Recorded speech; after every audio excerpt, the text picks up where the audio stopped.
মেকআপটা শুরু করার আগে ফেসটা ক্লিন করে আমি এখানে একটা রেড ওয়াইনের টোনার অ্যাপ্লাই করে নিয়েছি।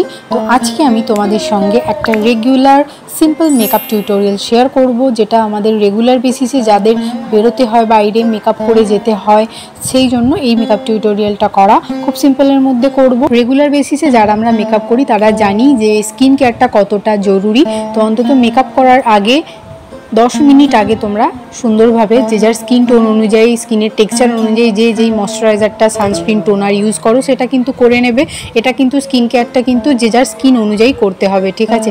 তো সেইভাবে তোমরা করে নেবে। তো চলো, আমিও কিন্তু আমার স্কিন কেয়ারটা করে নিয়েছি। এখানে ময়শ্চারাইজারটা ডট অ্যান্ড কিয়ের আমি অ্যাপ্লাই করছি। এটা একটা জেল ময়শ্চারাইজার, তো আমি এটা অ্যাপ্লাই করি। বেশ ভালো লাগে, আমার স্কিনে খুব সুন্দর এটা শ্যুট করে, তো সেজন্য আমি এটা অ্যাপ্লাই করি। তো কে কে আমার মতন আইব্রো পেন্সিল ব্লেড দিয়ে এইভাবে শার্প করো অবশ্যই কমেন্ট করে জানিও। আমি করি এটা, কেননা আমি অনেকবার শার্পনার দিয়ে শার্প করতে চেয়েছি, প্রত্যেকবারই আমার ভেঙে যায়। হ্যাঁ, ভেঙে একদম নষ্ট হয়ে যায়, প্রচুর নষ্ট হয়েছে এইভাবে আমার।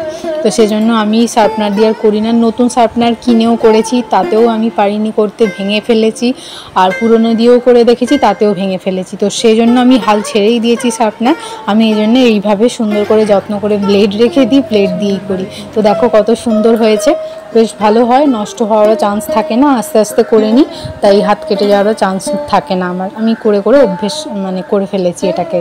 তো তারপরে আমি কোম দিয়ে একবার আঁচড়ে নিয়েছি। তারপরে এখানে আমি আইব্রো পেন্সিলটা দিয়ে এইভাবে আমি ফাঁকা এরিয়াগুলোতে খালি একটু ফিল আপ করে নিচ্ছি। তার কারণ দেখে তোমরা হয়তো বুঝতেই পারছো আমার আইব্রোটা থ্রেডিং বা কিছুই করা নেই। আমি যদিও থ্রেডিং করি না, আমি থ্রেডিংটা ওকেশনালি করি, আর না হলে আমি আইব্রো রেজার দিয়ে রেগুলার বেসিসে করে নিই, নিজেই করে নিই। তো এখানে আমি আজকে প্রাইমারটা লাগানো হয়ে গেছে, কিন্তু আমি সেটা শ্যুট করতে ভুলে গেছি।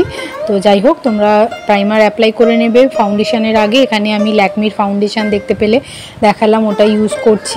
এটা কিন্তু একদম লিকুইড কনসিস্টেন্সির একটা ফাউন্ডেশন। তো সেই জন্য এইভাবে লাগিয়ে নিয়ে তোমরা কেউ চাইলে ডিরেক্টলি বিউটি ব্লেন্ডার বা ব্রাশ দিয়েও ব্লেন্ড করতে পারো, যেহেতু একটা লিকুইড কনসিস্টেন্সিতে আছে না। তো সেই জন্য আমি হাত দিয়ে এইভাবে ব্লেন্ড করে, মানে পুরো মুখে আগে হাত দিয়ে অ্যাপ্লাই করে নিই, তাতে অনেকখানি এটা বসে যায় স্কিনের মধ্যে। আর তারপরে বাকি যতটুকুনি করার শেষে ওটা আমি বিউটি ব্লেন্ডার দিয়ে ড্যাবভাবে সুন্দরভাবে আমি এভাবে ব্লেন্ড করে নিই। এর ফলে কি হয়, খুব সুন্দর স্কিন লাইক দেখতে লাগে, ইভেন হয় ফ্ললেস বেসটা হয়, তো যেটা অনেকক্ষণ লং লাস্টিং হয়। সব থেকে বড় কথা হচ্ছে লং লাস্টিং করানো। তো সেই জন্য এই স্টেপটা তোমরা করবে, ফলো করবে, দেখবে তোমাদের অবশ্যই ভালো লাগবে।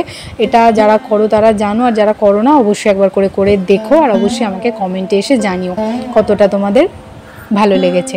তারপরে আমি এখানে সুইস বিউটির কনসিলারটা দিয়ে একটু স্কিনটাকে একটু শার্প করার জন্য হাইলাইটিং এর জোনগুলোতে এইভাবে লাগিয়ে নিয়েছি। তো এটা তোমরা রেগুলার বেসিসে স্কিপ করলেও করতে পারো, যদি সময় পাও, হাতে থাকে সময়, বা যাদের একটু মেকআপ করে যাওয়াটা একদম মাস্ট, তো তারা অবশ্যই এইভাবে প্রত্যেকটা স্টেপ ফলো করবে। তা না হলে যে কোনো একটা কনসিলার বা ফাউন্ডেশন যে কোনো একটা তোমরা রেগুলার বেসিসে অ্যাপ্লাই করতেই পারো, ঠিক আছে? তো তারপরে আমি ওটাকে ব্লেন্ড করে নেওয়ার পরে এখানে লিপস্টিক যেটা আমি অ্যাপ্লাই করব, সেই লিপস্টিকটা দিয়েই আমি একটু ব্লাশটাকে লাগিয়ে নিয়েছি। এইভাবে ব্লাশ লাগানোর পরে আমি হাত দিয়েই ব্লেন্ড করে নিই, এতে বেশ ভালো হয় ব্লেন্ডিংটা। তারপর শেষে একটু ব্রাশ দিয়ে জাস্ট টাচ দিয়ে নিয়েছি। এরপরে আমি পুরো মেকআপটাকে শেড করতে হবে, তো সেজন্য আমি কম্প্যাক্ট পাউডার ইউজ করছি ফিটমির। এই শেডটা হচ্ছে 220, এটা আমার স্কিনের সঙ্গে ম্যাচ করে। তো এই পাউডারটা আমার বেশ ভালোও লাগে। তো এক সময় আমার হাতে যখন সময় থাকে না, আমি তো ফাউন্ডেশন বলো কনসিলার কিছুই লাগাই না, শুধু জাস্ট স্কিন কেয়ারটা করি, কম্প্যাক্টটা মুখে নিয়ে এরম থুবে নিয়ে ব্যাস লিপস্টিক লাগাই, মাস্কারা লাগাই, বেরিয়ে যাই। তো এটাও আমি করি, ঠিক আছে? তো তারপরে আমি দেখো সুন্দরভাবে গোটা মুখেতে কম্প্যাক্টটা ভালোভাবে বসিয়ে নিলাম। তো এইভাবে যারা রেগুলার বেসিসে করো মেকআপ, কম্প্যাক্টটা কিন্তু খুব ভালো করে তোমরা মনে করে বেশিক্ষণ ধরে সুন্দর করে একটু অ্যাপ্লাই করবে, তাহলে মেকআপের বেসটা ভালো হবে। তো তারপরে আমি সেম ওই লিপস্টিকটা দিয়েই চোখে মেকআপটা করব, হালকা করে করব। তো এই আই মেকআপটা করছি একদম হালকা পিঙ্কের ওপরে, যে কোনো রেগুলার ওয়্যারের যে কোনো ড্রেসের সঙ্গে এই কালারটা মানাবে, তোমরা করতেই পারো। কুর্তি পরো রেগুলার ওয়্যারে, বা শাড়ি পরো, দুটোর সঙ্গেই খুব ভালো যাবে। তো তারপরে এই যে হাতে আমার আছে, এটা হচ্ছে মাই গ্ল্যামের পোজ এইচডি ডুও ব্লাশার, দুটো, একটা পিঙ্ক শেড লাইট পিঙ্ক আর একটা পিচ টাইপের শেড আছে, দুটো শেড মিক্স করে নিয়ে আমি আইলিডের ওপরে আরেকবার সরু ব্লেন্ডিং ব্রাশটা দিয়ে এইভাবে ব্লেন্ড করে নিচ্ছি। তো ব্যাস এই অবধি আমার আই মেকআপ থাকবে, আর কোনো কিচ্ছু আমি অ্যাপ্লাই করব না, ঠিক আছে। তো এইভাবে রেগুলার ওয়্যারের জন্য আই মেকআপ এরম সিম্পল থাকলে না খুব ভালো দেখতে লাগে, দেখবে ভীষণ একটা কিউট লুকিংটা আসে আর খুব সুন্দর লাগে সিম্পলের মধ্যে। তারপরে আমি কিন্তু ওই সেম ব্লাশটা দিয়ে আরেকবার গালে লাগিয়ে নিলাম, লিপস্টিক লাগিয়ে নিচ্ছি। লিপস্টিক তো আগে দেখিয়েই দিলাম, এই রেডের ওপরে এই লিপস্টিকটা লাগাচ্ছি। তারপরে আমি এখানে আইব্রো পেন্সিলটা দিয়ে মনে হলো একটু নোজটাকে শার্প করে নিই, তো সেজন্য আমি এটা দিয়ে করছি। মাঝে মাঝে এইভাবে আমি নোজ ব্রঞ্জার ছাড়াও এইটা দিয়েও করে নিই, কোনো সময় ব্রঞ্জার দিয়েও করি। তো আজকে এইভাবে করে নিচ্ছি, বেশ ভালো লাগে এটা, আর সহজেই হয়ে যায়। আর একটা প্রোডাক্ট দিয়ে তোমার দুটো কাজ হয়ে গেল, সময়টাও কমে গেল অনেকটা, তাহলে বেশ মেকআপটাও ভালো হলো।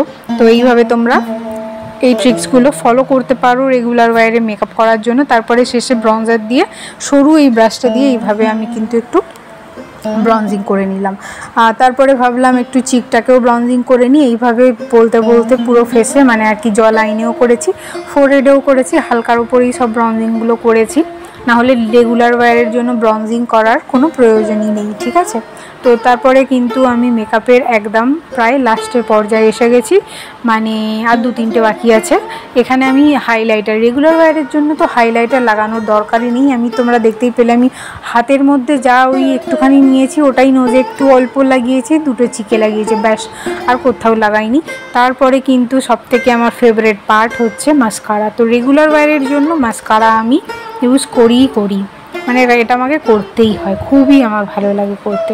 হয় না সকলের মেকআপের মধ্যে একটা খুব ফেভারিট একটা পার্ট থাকে যেটা সে কোনোভাবেই মানে স্কিপ করতে পারবে না, মানে ঘুমিয়ে ঘুমিয়ে মেকআপ করলেও স্কিপ করতে পারবে না। তো সেরকমই আমার এরকম মাস্কারাটা ভালো লাগে, তো করে নিয়েছি। তারপরে এখানে ভাবলাম রোজ তো ব্ল্যাক কাজল লাগাই, তো আজকে আর ব্ল্যাক লাগাবো না, একটু ব্রাউন এই ক্যারামেল শেডটা লাগাই, এটা মাই গ্ল্যামের, ঠিক আছে। তো দেখো চোখটা কত সুন্দর লাগছে না, সিম্পল একটা নিচোটা ব্রাউন একটা এফেক্ট আসছে, ভালো লাগে। তো এইভাবে করবে তোমরা রেগুলার ওয়্যারে, সিম্পল কিছু প্রোডাক্টই এক এক সময় এত সুন্দর লাগে না, তো বেশ ভালো লাগে আমার। তারপরে কিন্তু দেখতে পাই লিপস্টিকটা ট্রান্সফার হয়ে যাচ্ছে, যেহেতু এটা বুলেট লিপস্টিক, এটা ট্রান্সফার প্রুফ নয়, তো সেজন্য ট্রান্সফার হয়ে যাচ্ছে। তো এই ধরনের লিপস্টিকই ধরতে গেলে আমাদের কাছে কম বেশিই থাকে, তো সেগুলো তো আমরা ইউজ করব না, রেখে দেবো, নষ্ট হবে না। তো আমরা কি করি, তার জন্য তো অনেক রকম ট্রিক্স আছেই। তো এই যে ট্রিক্সটা ইউজ করছি এটা কম বেশি সকলেই জানো, লুজ পাউডার দিয়ে এইভাবে ঠোঁটের মধ্যে দিয়ে ব্রাশ দিয়ে এইভাবে ঝেড়ে নিলে একদম সুন্দর, দেখো আঙুলের মধ্যে লাগছেই না, তো হাতের মধ্যে কোনোভাবেই লাগছে না। তো এই ট্রিক্সটা তোমরা অবশ্যই ফলো করতে পারো, আমার মনে হয় এটা কম বেশি সকলেই এখন জেনে গেছো। এই ট্রিক্সটা খুবই ইউনিক বলতে গেলে, এখন রেগুলার ওয়্যারের জন্যও হয়ে গেছে খুব বেশি, তো সকলেই করে কম বেশি। তো তারপরে হাতের মধ্যে যেটুকুনি পাউডার ছিল ওটা আমি গোটা গলায় একটু ব্লেন্ড করে নিলাম। তো এইভাবে কিন্তু আমার মেকআপ লুকটা আজকে এখানেই কমপ্লিট হচ্ছে। তো দেখো কতটা সিম্পল মেকআপ লুকটা রেখেছি না। তো ভিডিওটা ভালো লাগলে লাইক করো, আর আমার পেজটাকে ফলো করে দিও। আর এই ভিডিওটা কিন্তু তোমরা দেখো, আর তোমাদের ফেসবুকে একটা করে নিজেদের টাইমলাইনে শেয়ার করে দিও ভিডিওটা। প্লিজ সকলে শেয়ার করে আমার পাশে থেকো। আর অবশ্যই যারা ইউটিউবে দেখলে ভিডিওটা লাইক করো, সাবস্ক্রাইব করো চ্যানেলটা। আজকের মতো টাটা, বাই বাই।